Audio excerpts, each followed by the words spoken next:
لا حول ولا قوة إلا بالله العلي العظيم. أعوذ بالله من الشيطان الرجيم. بسم الله الرحمن الرحيم. رب اشرح لي صدري ويسر لي أمري واحلل عقدة من لساني يفقهوا قولي. اللهم صل على محمد وآل محمد وعجل فرجهم. معزز قارئین سلام علیکم. آج کا ہمارا موضوع درس قرآن کریم ہے، درس نمبر 39۔ آج ہم سورہ اعلیٰ پڑھیں گے، اس کی تلاوت کریں گے، اس کے مضامین، اس کی فضیلت، اور اس کے علاوہ ہم لوگ اس کا ترجمہ اور اس کی مختصراً تفسیر بھی ہم دیکھیں گے۔ تو درس کا آغاز کرتے ہیں تلاوت سورہ اعلیٰ سے۔ اعوذ باللہ من الشیطان الرجیم، بسم اللہ الرحمن الرحیم۔ سبح اسم ربک الاعلی الذي خلق فسوى والذي قدر فهدى والذي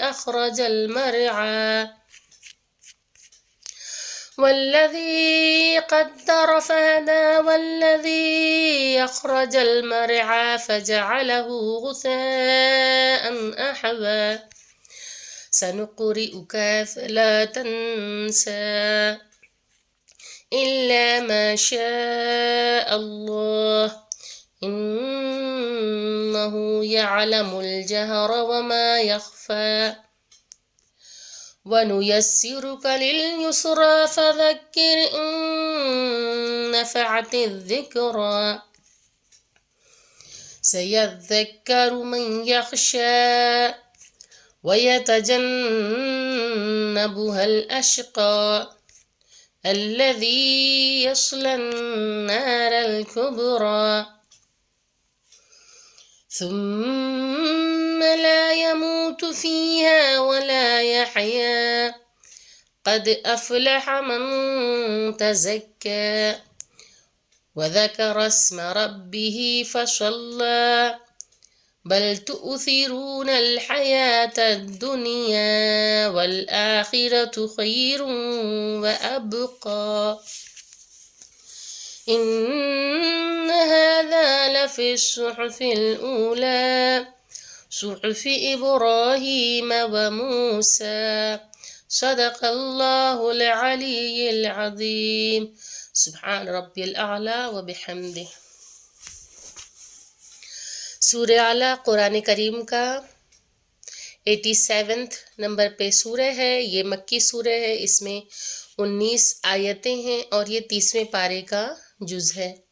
اس سورہ کے مضامین کو 2 حصوں میں تقسیم کیا گیا ہے۔ اس کے پہلے حصے میں حضرت رسول اللہ صلی اللہ علیہ وآلہ وسلم سے خطاب کیا گیا ہے۔ آپ سے کہا گیا ہے کہ وہ اپنے رب کی تسبیح پڑھیں اور اپنی رسالت کے فرائض انجام دیں، اور اس حصے میں اللہ تعالیٰ کے اوصاف بیان کیے گئے ہیں۔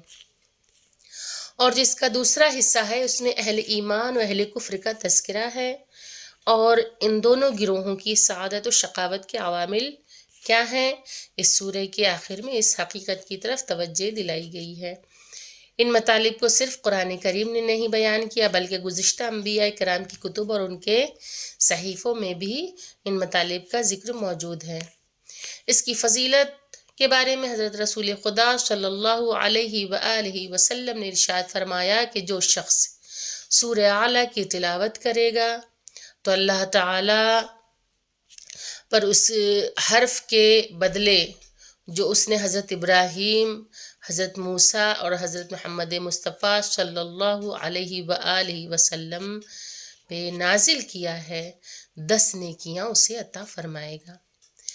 حضرت علی علیہ السلام کی امامت میں ابن ابی حمیسہ نے 20 راتیں نماز پڑھیں۔ آپ نے اپنی ہر نماز میں سورہ اعلیٰ کے علاوہ اور کوئی سورہ کی تلاوت نہ کی۔ جب آپ سے اس سورہ کی فضیلت پوچھی گئی تو آپ نے فرمایا کہ اگر تمہیں معلوم ہوتا کہ اس سورہ کے کتنے اسرار ہیں تو مرد ہر روز 20 مرتبہ پڑھتا۔ اسے جس نے پڑھا گویا اس نے صحف ابراہیم و موسیٰ علیہ السلام پڑھے ہیں۔ کس قدر فضیلت کا حامل یہ سورہ ہے کہ جو اسے پڑھے گا گویا اس نے صحیفہ ابراہیم اور جناب موسیٰ علیہ السلام پڑھا ہو۔ امام جعفر صادق علیہ السلام نے ارشاد فرمایا کہ ہمارے پیروکار مومن پر لازم ہے کہ اسے چاہیے کہ وہ جمعے کی رات سورہ جمعہ کی اور سورہ اعلیٰ کی تلاوت کرے۔ آپ نے فرمایا کہ جو شخص اپنے فرائض یا نوافل میں سورہ اعلیٰ کی تلاوت کرے گا تو قیامت کے دن اس سے کہا جائے گا کہ جنت کے جس دروازے سے چاہتا ہے داخل ہو جا۔ اس کا ترجمہ کچھ اس طرح ہے کہ بسم اللہ الرحمن الرحیم، شروع اللہ کے نام سے جو بڑا مہربان اور زیادہ رحم کرنے والا ہے۔ سبح اسم ربک الاعلی، سبحان ربی الاعلی و بحمدہ۔ اے بلند ترین رب کے نام سے تسبیح، اپنے بلند ترین رب کے نام سے تسبیح کرو۔ الذی خلق فسوی، جس نے پیدا کیا ہے اور درست بنایا ہے۔ والذی قدر فہدی، جس نے تقدیر معین کی ہے اور پھر ہدایت دی ہے۔ والذی اخرج المرعی، جس نے چارہ بنایا ہے۔ فجعلہ غثاء احوی، پھر اسے خشک کر کے سیاہ رنگ کا کوڑا بنا دیا ہے۔ سنقرئک فلا تنسیٰ، اور ہم عن قریب تمہیں پڑھائیں گے کہ تم بھول نہ سکو گے۔ الا ما شاء اللہ انہ یعلم الجہر وما یخفی، مگر یہ کہ خدا ہی چاہے کہ وہ ہر ظاہر اور مخفی رہنے والی چیز کو جانتا ہے۔ وَنُيَسِّرُكَ لِلْيُسْرَىٰ، ہم تم کو آسان راستے کی توفیق دیں گے۔ فَذَكِّرْ إِن نَفَعَتِ الذِّكْرَىٰ، لہٰذا لوگوں کو سمجھاؤ اگر سمجھانے کا فائدہ ہو۔ سَيَذَّكَّرُ مَن يَخْشَىٰ، عن قریب خوف خدا رکھنے والا سمجھ جائے گا۔ وَيَتَجَنَّبُهَا الْأَشْقَىٰ، اور بدبخت اس سے کنارہ کشی کرے گا۔ الَّذِي يَصْلَى النَّارَ الْكُبْرَىٰ، جو بہت بڑی آگ میں جلنے والا ہے۔ ثُمَّ لَا يَمُوتُ فِيهَا وَلَا يَحْيَىٰ، پھر نہ اس میں زندگی ہے نہ موت۔ قد افلح من تزکا، بے شک پاکیزہ رہنے والا کامیاب ہو گیا۔ وذکر اسم ربہ فصلی، جس نے اپنے رب کے نام کی تسبیح کی اور پھر نماز پڑھی۔ بل تؤثرون الحیات الدنیا، لیکن تم لوگ زندگانی دنیا کو مقدم رکھتے ہو۔ والآخرۃ خیر وابقی، جبکہ آخرت بہتر ہے اور ہمیشہ رہنے والی ہے۔ ان ھذا لفی الصحف الاولی، یہ بات تمام پہلے صحیفوں میں بھی موجود ہے۔ صحف ابراہیم و موسیٰ، ابراہیم کے صحیفوں میں بھی اور موسیٰ کے صحیفوں میں بھی۔ اس کی مختصراً تفسیر ہم دیکھ لیتے ہیں کہ سبح اسم ربک الاعلی، حضرت علی علیہ السلام سے روایت ہے کہ حضرت رسول اللہ صلی اللہ علیہ وآلہ وسلم اس سورہ کو محبوب رکھتے تھے، اور جس نے سب سے پہلے سبحان ربی الاعلی کہا وہ حضرت میکائیل علیہ السلام تھے۔ حضرت امام محمد باقر علیہ السلام نے فرمایا کہ جب تم سورہ سبح اسم ربک الاعلی کو پڑھو تو کہو سبحان ربی الاعلی، اگر نماز میں پڑھ رہے ہو تو پھر دل میں کہو سبحان ربی الاعلی۔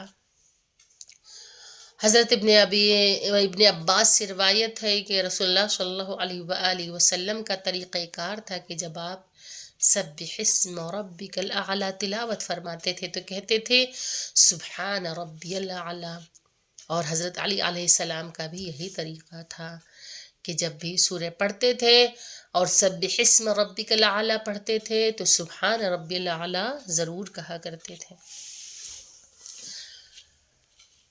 صحف ابراہیم و موسیٰ، جناب ابو ذر غفاری فرماتے ہیں کہ ایک دفعہ جب مسجد نبوی میں داخل ہوا تو تاجدار نبوت و رسالت حضرت رسول اللہ صلی اللہ علیہ وآلہ وسلم اکیلے تشریف فرما تھے۔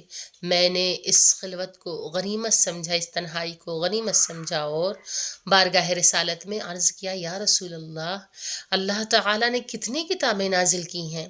آپ نے فرمایا کہ 104 کتابیں اللہ نے نازل کی ہیں، جناب شیس نبی اللہ پر 50 صحیفے نازل فرمائے، جناب ادریس نبی اللہ پر 30 صحیفے نازل فرمائے، حضرت ابراہیم علیہ السلام پر 20 صحیفے نازل کیے، اور 4 کتابیں یعنی کہ توریت، زبور، انجیل اور قرآن کریم۔ صحیفہ ابراہیم و موسیٰ کس کے پاس ہے؟ کیونکہ ایک سوال اٹھتا ہے کہ وہ کتابیں یعنی جو چھوٹی چھوٹی کتابوں کی شکل میں جو باتیں جو چیزیں ہیں وہ جو اللہ نے نازل فرمائی وہ صحیفے ہیں، اور یہ صحیفے جو ہیں وہ کس کے پاس ہیں؟ کیونکہ جتنی آسمانی کتابیں آئیں وہ دنیا جانتی ہے، توریت، انجیل، زبور، قرآن، تو پھر یہ صحیفے کہاں گئے؟ ان کے بارے میں بھی سوال اٹھتا ہے۔ تو اس کے بارے میں جب حضرت امیر المومنین علی بن ابی طالب کو کوفے کو جناب امیر المومنین علی بن ابی طالب علیہ السلام نے جب کوفے کو اپنا دارالخلافہ بنایا تو آپ نے 40 دن نماز صبح میں سورہ اعلیٰ کی تلاوت کی، تو جو منافقین تھے، جو نفاق رکھنے والے تھے، تو منافقین نے یہ مشہور کر دیا کہ حضرت علی یعنی کہ مولا علی کو قرآن کریم کی قرأت اچھی نہیں ہے ان کی، اگر ان کی تلاوت اچھی ہوتی تو سورہ اعلیٰ کے علاوہ اور بھی سورے پڑھتے۔ جب یہ بات مولا علی علیہ السلام تک پہنچی تو آپ نے فرمایا کہ سخت افسوس کے ساتھ کہنا پڑ رہا ہے کہ میں ناسخ کو بھی جانتا ہوں اور منسوخ کو بھی، محکم کو بھی جانتا ہوں اور متشابہ کو بھی، فصل کیا ہے، فصال کیا ہے، اور کس حرف کا کیا معنی ہے۔ بخدا کوئی ایسا حرف نہیں ہے جو حضرت رسول اللہ صلی اللہ علیہ وآلہ وسلم پر نازل ہو اور وہ مجھے نہ معلوم ہو۔ مجھے تو یہ بھی معلوم ہے کہ قرآن کس کے بارے میں نازل ہوا اور کس دن نازل ہوا اور کس جگہ نازل ہوا۔ افسوس ہے کہ ان ھذا لفی الصحف الاولی، صحف ابراہیم و موسیٰ بھی پڑھتے ہو اور پھر بھی اعتراض کرتے ہو۔ بخدا میرے پاس جناب ابراہیم و موسیٰ علیہ السلام کے صحیفے رسول اللہ کی طرف سے بطور میراث ہیں، یعنی کہ رسول خدا نے مولا کائنات کو یہ صحیفے عطا فرمائے۔ یہ رہا آج کا درس۔ سورہ اعلیٰ سے متعلق اب چند سوالات ہیں کہ یہ کتنی آیتیں ہیں اس میں، اور یہ مکی ہے یا مدنی سورہ ہے، اور اس کے علاوہ یہ سورہ کس پارے میں پایا جاتا ہے۔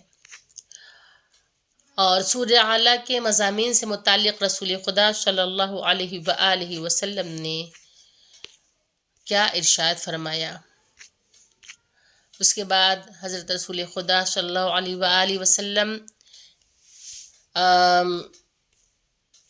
اس کے مضامین، ایک سوال یہ ہے کہ اس کے مضامین جو ہیں وہ کتنے حصوں پر مشتمل ہیں، وہ آپ لوگ تحریر فرمائیے۔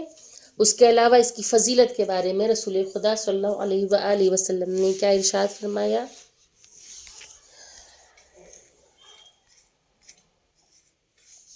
اس کے بعد اگلا سوال ہے کہ جناب امیر المومنین علی بن ابی طالب علیہ السلام اس سورے کی فضیلت میں کیا فرماتے ہیں اور ان کا کیا طریقہ کار تھا۔ اس کے علاوہ امام جعفر صادق علیہ السلام نے اس کی فضیلت کے بارے میں کیا ارشاد فرمایا۔ اس کے بعد سورہ اعلیٰ کی کنہیں 5 آیتوں کا ترجمہ تحریر کریں۔ اگلا سوال، سبح اسم ربک الاعلیٰ کی مختصراً تفسیر تحریر کریں۔ صحف ابراہیم و موسیٰ کی مختصراً تفسیر آپ لوگ تحریر کریں۔ اس کے علاوہ اگلا سوال ہے کہ صحیفہ ابراہیم و موسیٰ کس کے پاس ہے۔ یہ رہے آج کے سوالات۔ آپ لوگ اس کو جوابات اس کے لکھ کے ہمیں واٹس ایپ